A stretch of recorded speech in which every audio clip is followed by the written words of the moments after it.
Devil May Cry 4. The first of the series to come out while I was cognizant, but I still waited close to 20 years to play it. And if I made anyone feel old by saying that, I do apologise.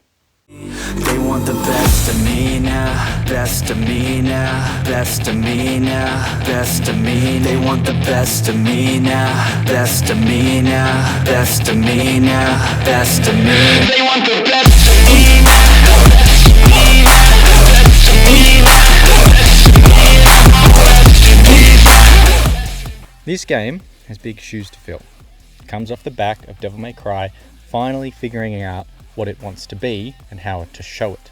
Devil May Cry, though, is yet to stick the landing after a banger. Just look at Devil May Cry 2 for that. Can this game be what Devil May Cry 2 should have been? This time around, it knows what it wants to be, and it firmly is placed there from the beginning, in a church with Dante killing people that you've just met and trying to stop our new main character as well. What? Let's take this slow then. Not only do we get Dante looking cool as ever really, getting to be aloof, getting to do his own thing, we now have a new guy, Nero. Like Dante, is a white-haired swordsman who gets his chance to do all the stupid, cool action hero stuff that we expect. Dante, in this case, gets to take a bit of a back seat for a while. Nero gets to be our hero. He shows up and gets to rock a sword that would make Ruby Rose blush. A sword any real person would drop immediately. But Nero has a good grip, and the motorbike handle won't throw him off. Good to see they hired the same teenagers that helped with the last one. Nero also comes packing with a new ability. He has a devil hand. Now the devil hand is really cool, but we'll talk more about his suspiciously strong right hand soon. I thought the cat had your tongue. Nero comes with all these new toys, and you actually get told how to use them. This game, just like the last one, has a tutorial. Unlike the last game though, this is a real tutorial that actually not only tells you how to do things, actually forces you to do them. You know, the whole I do, we do, you do type thing. The rest of the gameplay, as you might imagine it, is similar to the other games, but Nero is a distinct character. He does play differently. While the sword combat is similar and the combos work in the same way, his new abilities come into play. He gets to pull people, he gets to grab people, he gets to do all the kinds of fun things you would expect an overpowered hand to do, which means you don't have to worry about positioning as much, as you can either bring the fight to you or quickly move out of the way. Just like the last one, there is no devil trigger, or at least not to begin with. You're playing as Nero, a different person. He doesn't have the devil trigger ability, he's the new guy. Thankfully though, health drops are much more well distributed, meaning you don't need it. For the first time in the series though, upgrades are handled separately from your other income sources. You don't run into the same problems you have in Devil May Cry 1 or 2, where you have to pick if you buy upgrades or items. You also get an abundance of these points, making it feel like you're making a lot of progress quickly. The options can be overwhelming, but the game will help you decide if you're not sure. The upgrade system is further separated from Devil May Cry 3, as we obviously do get to play as Dante later, and he has the style system yet again. This time though, use that same upgrade income to improve your style, instead of it being purely by experience. The structure of this game is different to the other Devil May Cry games so far. It's structured the way that I argued Devil May Cry 2 should have been. Devil May Cry 2 also has another protagonist, just like Nero, Lucia. She gets pushed off to the B playthrough, and a lot of people miss it. Unfortunately, it's her story that gives the game its meaning. I talk about this more in depth in my Devil May Cry 2 video for those that are interested. This structure has you playing as the new character, Nero, the one that actually cares about the story, the one that's invested straight away. You're not forced to play through the game as Dante. In fact, you are forced to play through the game originally as Nero, a decision some longtime fans of the series were not fond of, I'm sure. You get to go through the first half struggling, growing, and becoming a better player. You collect all of the new Nero abilities, along with some you should be familiar with by now. You fight a set of bosses in a row, each at the end of a level. They go up and down in quality, but overall they're pretty good. Nero struggles. He has this real difficulty with a lot of these bosses because he's new. He's not an experienced fighter. He's not the amazing hero. He's not the son of Sparta. He's just some dude. We see real growth, similar to what Lucia had in Devil May Cry 2. Then, once you hit about the halfway point of the game, you get to play as Dante. Playing as Dante, you get the same kinds of skills and movesets that you had in Devil May Cry 3 and before, but it is more refined. Remember the style system? Well, it's back. The styles are much easier to switch between. And by much easier, I mean you can actually switch them mid-combat. You don't have to go to a checkpoint, you don't have to pause the game, and you don't lose any momentum. Dante now gets to have his chance to look like a badass, because he now goes through and fights all the bosses that Nero fought. You get to be the badass that beats them all. Yes, there's a couple bosses that I realized I relied too heavily on the devil hand the first time through, so now playing through as Dante, you had to find another method to kill the boss. Once you get past those things, and you actually figure them out, it's really fun. This second run through the bosses is also how I should be fighting a boss for the second time. I've now got the extra abilities and skills, so killing them a second time now is more enjoyable. Plus, the ones I did have to figure out, I had more options because I'm playing as a different character. Dante gets to look really cool. He gets to be the hero you know again. The same thing happened in Devil May Cry 2, except of course, you play as Dante first. As a result, Dante looks cool first, then Lucia looks like a chump. Whereas now, Nero gets to look great, then Dante gets to look even better. There are some complaints, of course, that going back through the first half of the game now, just as a different character, is a bit dull and a clear sign of the game's rushed development. Unlike the issues that arise in DMC2 because of its development, look, guns are fun, but being the best weapon is a bit of a bummer. This gives us a chance for the world and enemies to be framed by a character we are familiar with. Whilst from a gameplay perspective, it is a bummer, the developers made the most of what they had and it pays off. Alright, comparison time over, time for some story. I've mentioned that Nero cares about the story, whereas Dante not so much. Similar to... Okay, no, I'm done with that. I haven't actually talked about any of the story itself.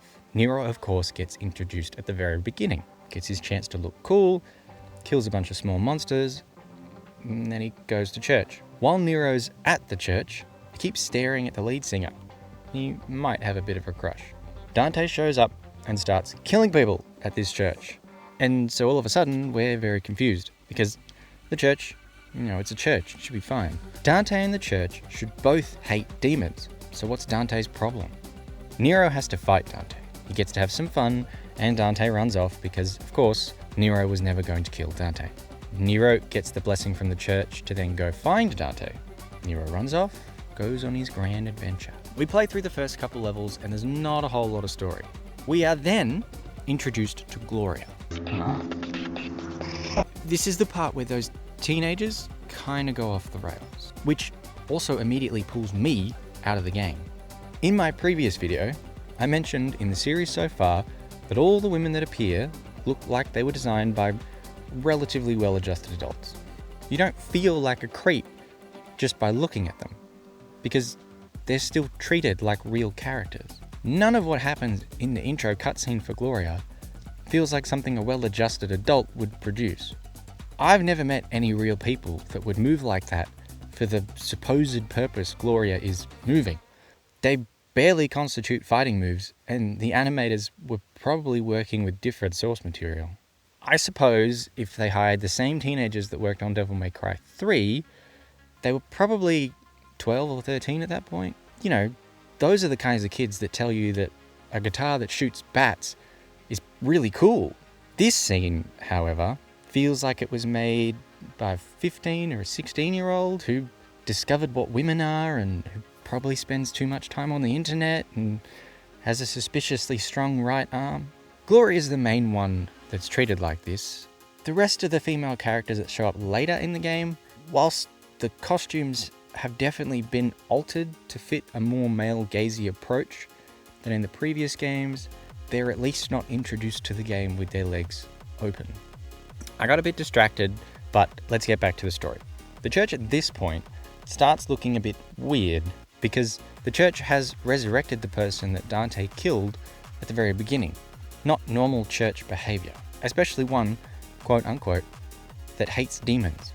At this point, the dodginess is getting revealed to Nero, who finally gets the devil trigger and gets Virgil's sword. Dante appears and then disappears again for some reason. I guess it just gives Nero more of a reason to chase him. Nero has now become the enemy of the church. Can you apprehend this boy?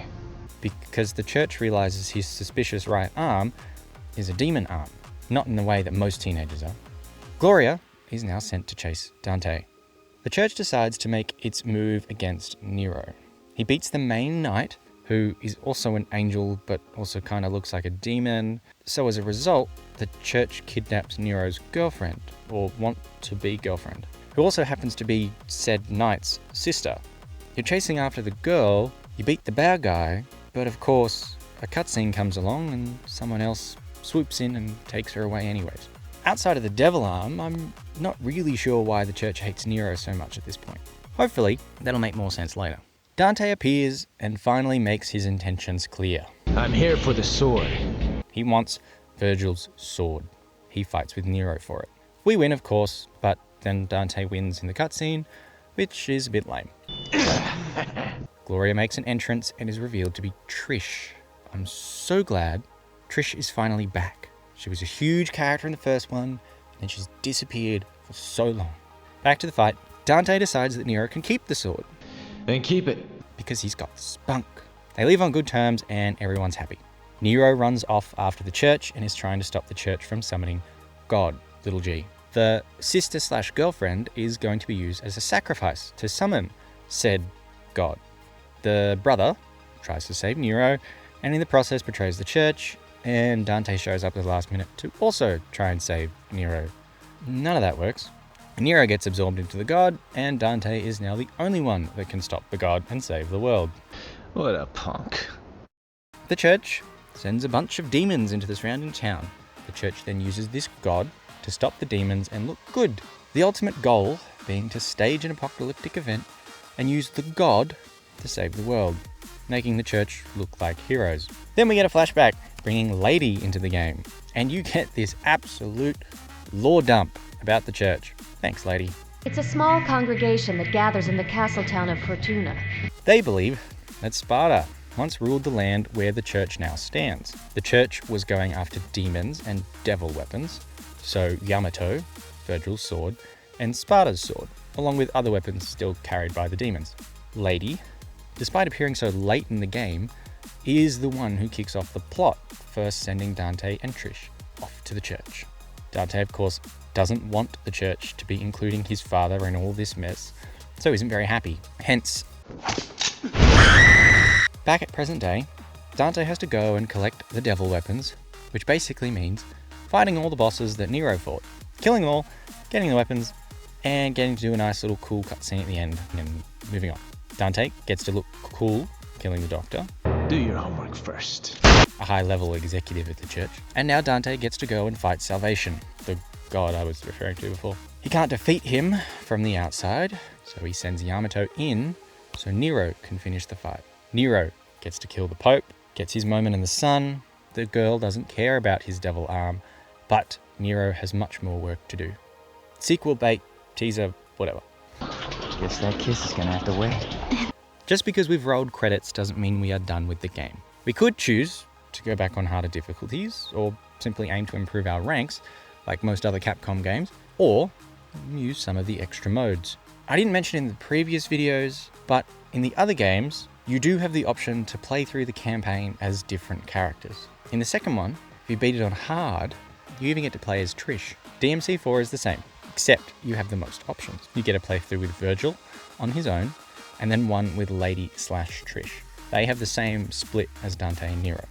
All this actually means for campaigns though, is you get some extra cutscenes at the beginning, and I was told you get some at the end. I didn't really want to play through the game 3 times, so I saw the ones at the beginning, and that was good enough. Virgil is fun to play. Virgil plays in a similar way to how he played in Devil May Cry 3, as he was the alternative character in that game. He also plays in a very similar way to Dante and Nero. with a focus on his sword. He, however, has slower attacks with more damage. He does have higher movement speed though, but you get more out of him if you don't move as much. He's a harder character to play, but he's more rewarding when you do figure it out. Lady plays well, her guns of course being the priority, and it is super easy to get high combos. The opening cutscene, by the way, for the lady / Trish, again, treats these women like objects. I don't want to know what the ending scene is like. They also have some weird rivalry that, doesn't really make a whole lot of sense. They do, of course, all the impractical moves that Gloria was making popular.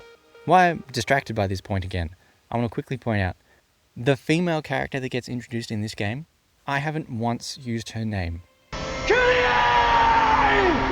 She's so bland and a cardboard cutout, she could be replaced by a rock and it would probably be just as interesting.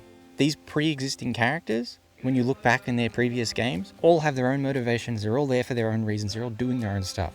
This game just doesn't know how to treat its female characters. I'm distracted again, but Trish, I think, is the best of the extra characters. As I mentioned before though, her campaign is shared with Lady, and she is in Dante's place. So you need to play the first half of the campaign again if you want to spend any time with her in the campaign. Instead, I just played as her in the tower mode, which was fun. Her combat has a good mix of swordplay and magic, with some nice flashy combos too. The tower mode, by the way, isn't new for this game either. It's actually called Bloody Palace. Your objective is to fight increasingly hard rooms of enemies as you progress till either you die or give up. This feature was in the previous games as well, anyway, to increase your playtime and encourage you to grow further and refine your skills. For some, this is where the game truly shines, because nothing matters besides your combat prowess. You get the chance to prove you're better than your friends and have fun doing it. Devil May Cry 4 is to Devil May Cry 3 what I think Devil May Cry 2 was trying to be to Devil May Cry 1. Let me explain that a little bit more. Devil May Cry 1 was the setup. You get to meet Dante, you get to kind of learn about the world, and you get a really contained mission. In this case, you went and killed Mundus, and then you left. Devil May Cry 3 is very similar in structure. You're introduced to the world in a very self-contained mission, all in this one tower. There's only 4 characters, and you go and fight Virgil or Arkham, and that's it, you move on. Devil May Cry 2 is when they expanded the world. You then went on this real globe-trotting adventure. There is a secondary character that was really more important to the story than Dante. Devil May Cry 4 is the same thing. They've really expanded the world. Again, Dante's not the main character. Nero is this time. Nero gets to fight the final boss even. Nero is the one that's connected to the story. Dante's just kind of there. This is what Devil May Cry 2 was trying to be. At least, definitely in structure. In this way, Devil May Cry 3 was like Devil May Cry 1. It was the hard reset. And then Devil May Cry 4 was the sequel that built in the same way that Devil May Cry 2 should have been. In the end, that doesn't really leave much room for the reboot or Devil May Cry 5. And what I've seen of the remake so far, the world is at last your bit. I'll talk more about that later. So yet again, thank you for listening. I hope I get to bless your ear holes very soon. Have a look for my Devil May Cry reboot video, and I will see you next time. Nothing left but to grab it by the hair, bend it over and Subscribe. This stupid arm, this inherited throne, a legacy of violence I've never known. They see his face when they look at me, a cheap imitation that's never free. But this is my story, now my own